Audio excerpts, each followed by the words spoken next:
বাড়ির পাশে লম্বা কলা, দেখলে ভাবির যৌবনে মারে ঠেলা। গুণের নুন অদলো, তোর ভাই কেন বৈদেশ থেকে আইলো না। বাড়ির পাশে লম্বা বাগুন, দেখলে ভাবির বারে আগুন। গুণের নুন অদলো, তোর ভাই কেন বৈদেশ থেকে আইলো না। এটা একটা কলার বাগান। আর এই কলার বাগানে যখন আইছি তো কইলাম আপনাদেরকে একটু ঘুরে ঘুরে দেখাই, অনেক সুন্দর একটা কলার বাগান।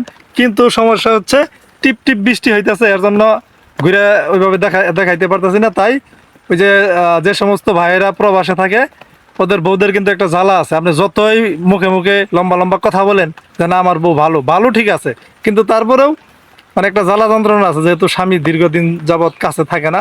এর জন্য ওই সমস্ত ভাবি যদি আমার গানটা শুনে থাকেন অবশ্যই আমার জানায়েন যে আসলে কি বাড়ির গাছে লম্বা কলা, দেখলে ভাবির বারে জ্বালা, আসলে কি বারে কিনা এটা একটু জানায়েন আমার। আর গানটা কি আবার টান দিব? মাননীয় সংসদ সদস্য, গানটা কি আমি আবার টান দিব? মাননীয় স্পিকার, আপনি যখন কইছেন এটা কি আমি আর ফালাইতে পারি? দুনিয়ার সব কাম বাদ দিয়ে লাগে গান গামু। বাড়ির গাছের লম্বা কলা, দেখলে বাবির বারে জ্বালা।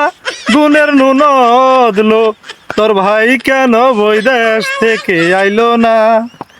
বাড়ির পাশে লম্বা বেগুন, দেখলে বাবির বারে আগুন।